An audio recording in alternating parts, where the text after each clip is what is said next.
All right, so are you ready to like really get fluent in English? Because today we are diving deep into improving English fluency, a daily guide. And this is not like your boring old textbook. Yeah. It's more like a treasure map to fluency gold. Definitely a fresh approach. I think a lot of people get stuck thinking that fluency is like all about speed, Right. but this guide goes way beyond that. Yeah, I noticed that too.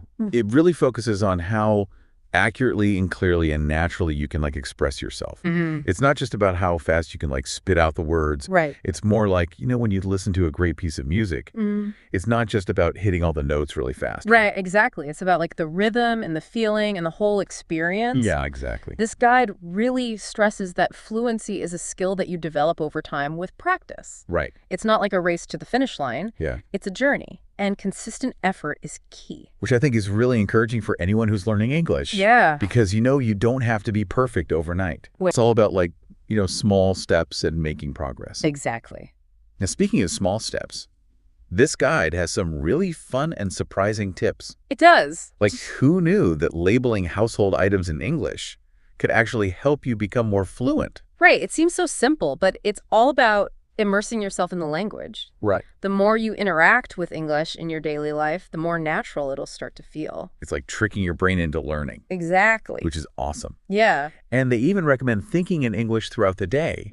Now, I have to admit, this one's always been a little tough for me. Yeah. Like, how do you actually train your brain to think in a completely different language? It's definitely a challenge, but the guide suggests starting small. Okay. Like just narrating your daily activities in your head. Okay. So instead of thinking, I'm going to make coffee, you could think, I'm heading to the kitchen to brew a cup of coffee. So basically like becoming your own inner English narrator. Exactly. I like that.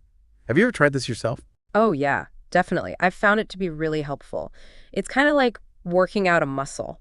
Right. The more you use it, the stronger it gets. Right. And the guide also talks about the power of visualization. Oh, really? So you can actually imagine yourself having conversations in English. Okay. Picture yourself speaking confidently and fluently. So it's like you're creating this mental image of yourself as a fluent English speaker. Exactly. I love that. I can already see how all these little things can start to add up. Yeah. It's about creating that consistent habit of using English. Right. Even in those little moments throughout your day. And the guide also talks about finding a language partner or joining an exchange group. Yeah, that's a great way to get real-world practice. Exactly. Because you're interacting with a real person. Right. And you can learn so much from that kind of exchange. Definitely. Now, the guide also mentions using apps like Duolingo and Babbel. Oh, yeah. Those are really popular. Yeah, I think they're so appealing because they make learning fun. They do.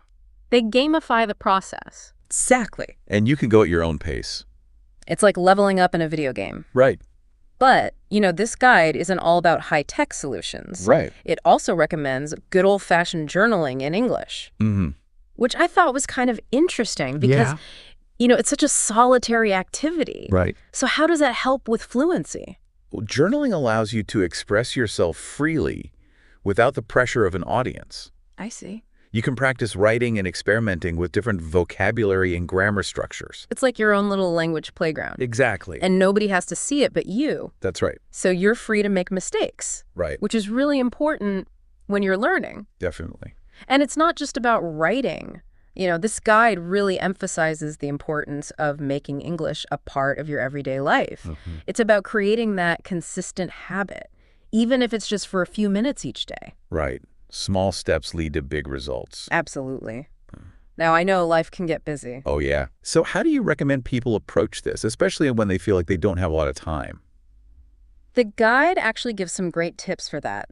It stresses that even short bursts of practice can be really effective. Okay. So it's about finding those little pockets of time throughout your day and using them wisely. So instead of trying to find a full hour to study, you could listen to an English podcast while you're commuting, or practice vocabulary flashcards while you're waiting in line. Exactly. It's about making it work within your existing routine, right, rather than trying to add something extra to your already busy schedule. And I think that's really important because it makes it more sustainable in the long run. Definitely. You're more likely to stick with it if it feels like a natural part of your life. Exactly. So it's not about being perfect. It's about making progress. Right. But remember, language learning is a marathon, not a sprint. Absolutely. So don't get discouraged if you miss a day or two. Just get back on track and keep moving forward. That's right. Now, I know everyone hits those plateaus at some point, where it feels like you're not making any progress no matter how much effort you're putting in. Yeah, it's really common.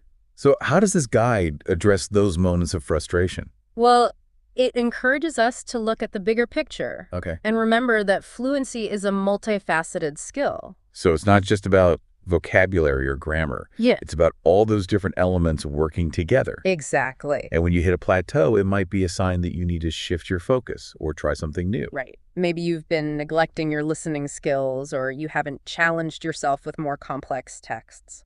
So it's about identifying those areas where you need to work a little harder Exactly. and adjusting your approach accordingly, Right. which makes a lot of sense. Yeah. It's about finding what works for you as an individual. Mm-hmm.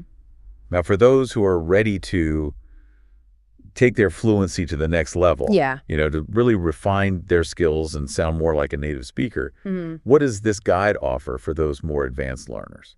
Well, it dives into some really interesting advanced techniques. Okay. One that really stood out to me was shadowing. Shadowing. I've heard of this. Yeah. What is that exactly? So basically, you listen to a native speaker Oh, okay. and you repeat their words almost simultaneously. Wow. Like you're their echo. You try to mirror their pronunciation, their intonation, even their pauses. So it's like a pronunciation workout. Exactly. But what are the benefits beyond just pronunciation? Yeah, it also trains your ear to recognize those subtle nuances in pronunciation and connected speech. Oh, I see. And you start to internalize natural rhythm and intonation. Okay. So your speech sounds more fluid and effortless. It's like you're absorbing the essence of spoken English. Right. Wow, that's really cool. And I love that you can do it anywhere, anytime. Yeah, exactly. You can shadow a podcast, a TV show, even a conversation you overhear on the street. So I could shadow my favorite movie characters. Exactly. That's awesome. Okay, so shadowing is just one of the many advanced techniques this guide explores, right? Right. There's a lot more to uncover. What other gems did you find? Well, it also talks about the power of storytelling. Storytelling. Yeah. We often think of stories as entertainment, Right. but they're also incredible tools for language learning. Really? Yeah. When you tell a story in English, you have to think creatively, organize your thoughts, and use a wide range of vocabulary and grammar structures. So it's like a full-on language workout. Exactly. And you don't even have to do it alone. The guide suggests practicing with a language partner or joining a storytelling group. That can make Wow. it even more fun and engaging. I love that. And speaking of engaging activities, the guide also mentions role-playing, Oh, yeah. which I always thought was just for drama class. Right. But it can be a really effective way to practice speaking in different real-life situations. Like what kind of situations? Well, you could role play ordering food at a restaurant, asking for directions, or even having a job interview in English. It's like a dress rehearsal for real-life conversations. Exactly. And you can experiment and make mistakes without any real-life consequences. It's a safe space to practice. Right. And the guide doesn't shy away from the more challenging aspects of fluency development, like debating. Debating can be intimidating, but it's a Yeah. great way to push yourself to the next level. Really? Yeah. It forces you to think critically, formulate arguments, and express yourself persuasively. So it's like fluency boot camp. Exactly. But the guide recommends starting with lighter topics and gradually working your way up to more challenging discussions. So maybe starting with a debate about the best type of pizza, Yeah. and then eventually tackling more serious issues. Exactly. And it's important to find a debate partner who's supportive and encouraging. Right. Someone who will challenge you, but also make you feel comfortable making mistakes. Definitely. Now, before we wrap up this part of our deep dive, I want to touch on something that I think a lot of English learners struggle with: Okay. the fear of making mistakes. Yeah, it's a common fear. It's so easy to feel embarrassed or discouraged when you say something wrong, or you can't quite express yourself the way you want to. Right. So how does this guide address that fear? Well, it actually emphasizes the importance of embracing mistakes as part of the learning process. So instead of seeing mistakes as failures, we should see them as opportunities to learn. Exactly. The guide reminds us that mistakes are inevitable, and more importantly, they're valuable signposts pointing us in the right direction. I love that. It's like those mistakes are actually helping us to improve. Right. And the guide offers some practical tips for using those mistakes to your advantage. Like recording yourself speaking English. Oh, right. So you can identify areas for improvement By and finding supportive language partners who encourage you to take risks and experiment without fear of judgment. So it's all about shifting your perspective and seeing those mistakes as stepping stones on your path to fluency. Exactly. It's about being kind to yourself, recognizing that you're on a journey, and celebrating every step forward. I love that. And it reminds us that fluency isn't a destination. It's a lifelong journey of learning and growth. Absolutely. So we've covered a lot of ground in this first part of our deep dive. We have. From the importance of consistency and immersion to the power of advanced techniques like shadowing storytelling and role-playing. Mm-hmm. And we've also touched on the importance of mindset and embracing those inevitable mistakes along the way. Definitely. This guide really offers a holistic approach to fluency development, It does. encouraging learners to embrace the journey, celebrate their progress, and never stop learning. Right. And that's a message I think we can all get behind. Absolutely. So we've talked about some of the more creative and surprising approaches to fluency from this guide. Yeah. But it also, acknowledges those essential building blocks. Right. Those fundamentals that really form the foundation of any language. Yeah, absolutely. It's like building a house. You can have the most amazing architectural design, but without a strong foundation, the whole thing's going to crumble. Exactly. Yeah. So where do we even begin to lay those foundational bricks when it comes to English fluency? Well, this guide really stresses the interconnectedness of those core skills, vocabulary, grammar, listening, reading, comprehension. They all kind of work together, Right. reinforcing each other to build that strong language framework. It's like an orchestra, right? Exactly. Each instrument plays its part to create this harmonious whole. Mm-hmm. So let's break it down one by one, starting with vocabulary. What does this guide have to say about building that robust vocabulary? It really encourages learners to just dedicate time each day to expanding their word bank, Okay. whether it's through flashcards or apps or even those good old-fashioned word lists. Yeah. But it goes beyond just memorization. It's about really understanding how words are used in context. So not just knowing the definition of a word, Right. but being able to use it naturally in a sentence, Yeah. understanding those nuances and connotations. And the guide also suggests actively seeking out opportunities to encounter new vocabulary in authentic settings. Yes. So that could be reading articles, watching videos, listening to podcasts, Exactly. anything that exposes you to the language as it's actually being used. Right. And I think that's really Yeah. important because, you can learn a word from a dictionary. Yeah. But until you see it being used in a real life situation, it doesn't really click. Right. It's about seeing how it fits into the bigger picture. Now, the guide does mention those trusty tools, Yeah. the dictionary and the thesaurus, Right. and encourages us to use them strategically. Yes. Not just for quick definitions, Right. but as tools for deeper understanding. Okay. Explore synonyms, dive into word origins, uncover those subtle shades of meaning. It's like you're on a vocabulary treasure hunt. Exactly. But a strong vocabulary is just one piece of the puzzle. Right. What about grammar? Grammar. Which I know can be a little bit daunting for some people. It can be. So how does this guide approach this often feared aspect of language learning? It acknowledges that grammar can be intimidating, but it also stresses that mastering those fundamentals is really crucial for fluency. Okay. We're talking about tenses, subject-verb agreement, sentence structure. Right. Those basic building blocks. Exactly. The things that make English sentences work. It's like knowing the rules of the road before you can drive. Exactly. So the guide recommends revisiting those basic grammar rules. Yes. Maybe doing some targeted exercises or even breaking down complex sentences to see how all the pieces fit together. Right. It's like becoming a sentence detective. Right. I like that. But we've talked about context being so important. Right. So how does this guide suggest integrating grammar practice with real-world language use?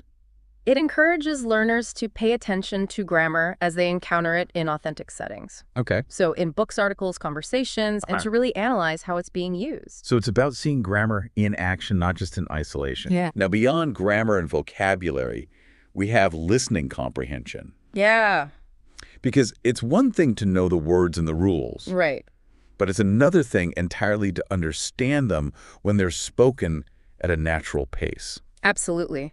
And this guide offers some really helpful advice for improving listening comprehension. Okay. And it all starts with active listening. I love listening. Yeah, don't just passively hear the words. Right. Really focus on understanding the speaker's message, their intonation, their nonverbal cues. So it's about being present in that moment. Exactly. And the guide also suggests diversifying your listening sources. Yes. Don't just stick to one type of audio. Explore podcasts, audiobooks, news broadcasts, conversations. Right. The more variety, the better. It's like creating a listening playlist for your brain. Exactly. Exposing yourself to all those different accents and speaking styles. Now, what about those times when the audio feels like it's going a mile a minute Right. and you just can't keep up? Yeah, it happens. Does this guide offer any strategies for those moments? It does. It suggests transcribing short segments of audio, which forces you to slow down and really dissect the language. So you can pinpoint those specific sounds or word connections that are tripping you up. Exactly. But of course, the best way to improve your listening comprehension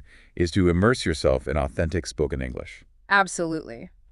Seek out opportunities to listen to native speakers. Right. Whether it's in person or through media. Now, we've talked about listening, but what about its counterpart, reading comprehension? What does this guide have to say about that?